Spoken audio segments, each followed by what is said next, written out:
Bab 1 itu pernikahan.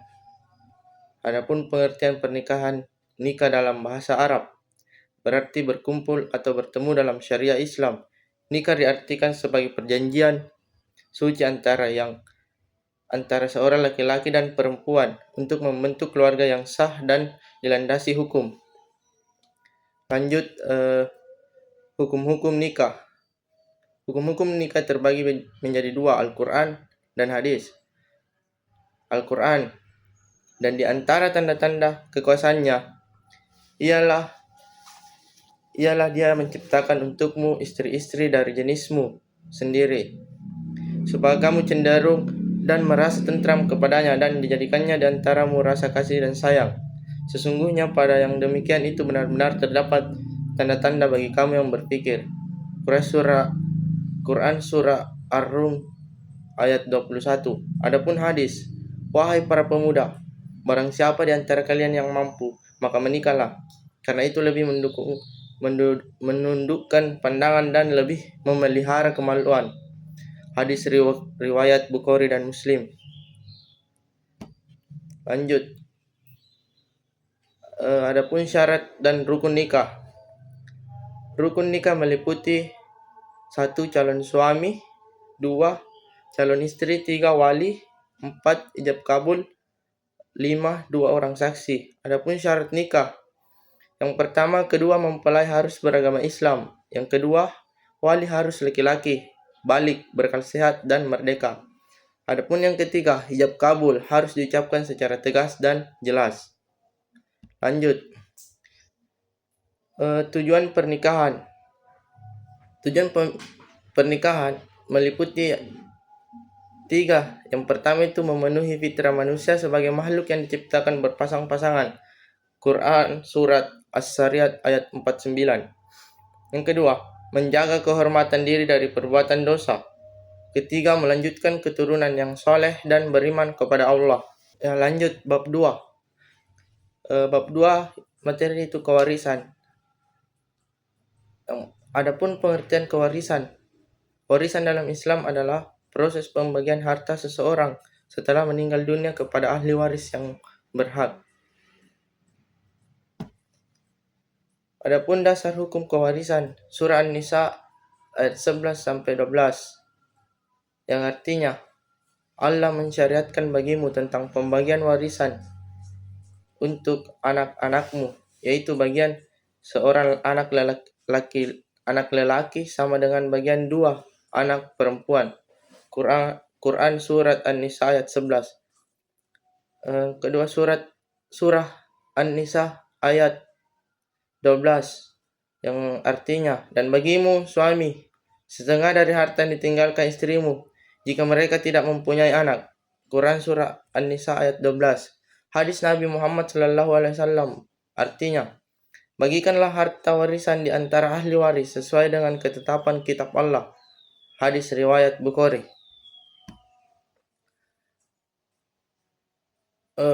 Adapun pewaris dan ahli waris.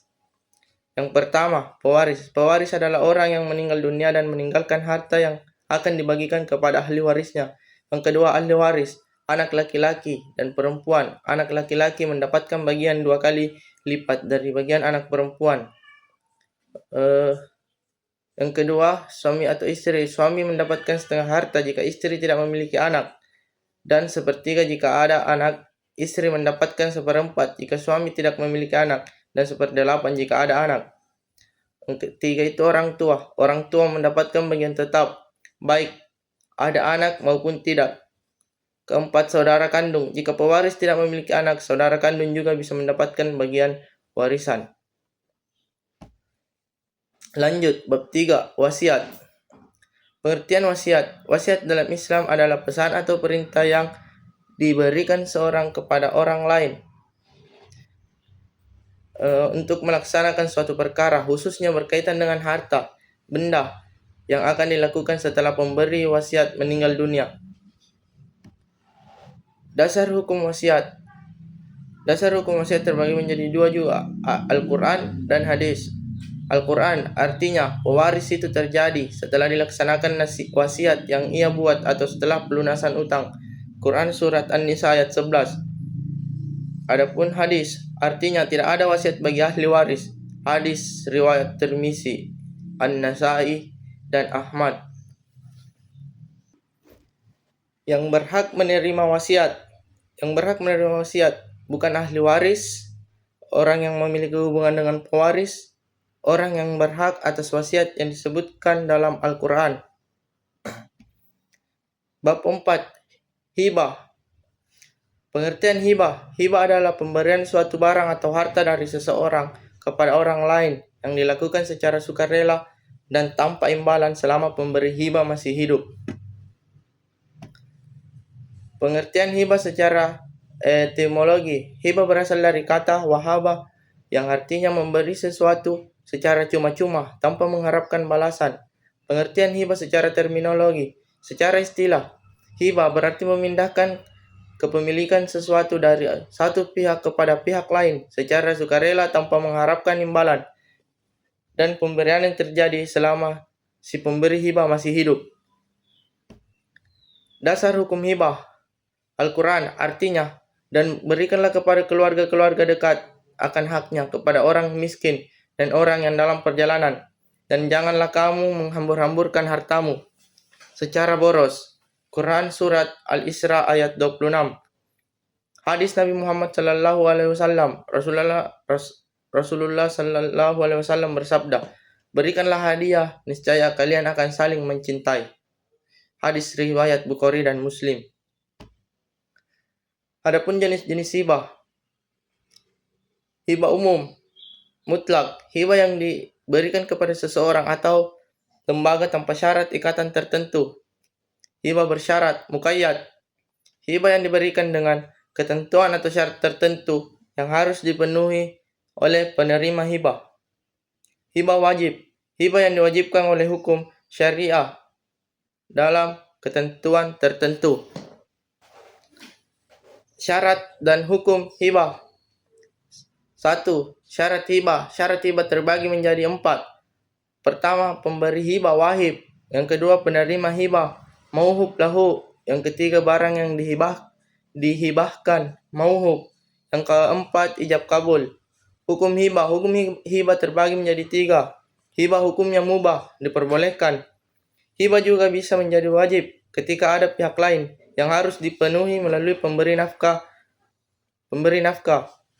Ketiga, dilarang menarik kembali hibah setelah diberikan. Bab 5.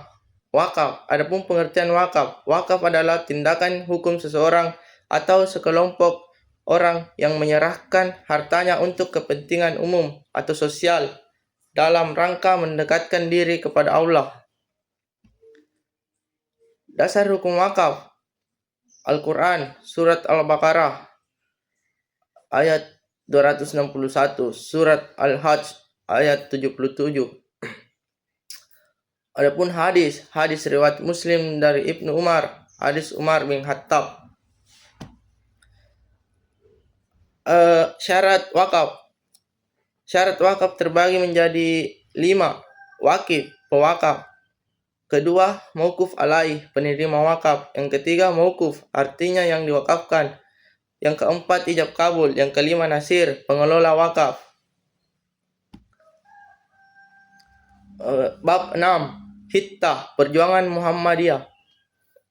Pengertian Hittah perjuangan Muhammadiyah. Hittah perjuangan Muhammadiyah merupakan pedoman atau garis besar dalam melakukan perjuangan di bidang dakwah, pendidikan, sosial, dan ekonomi. Istilah Hittah berasal dari bahasa Arab yang berarti garis besar atau jalur. Latar belakang Hittah perjuangan Muhammadiyah. 1. Sejarah singkat Muhammadiyah. Konteks sosial dan politik pentingnya Hittah. Matan Hittah perjuangan Muhammadiyah dari masa ke masa.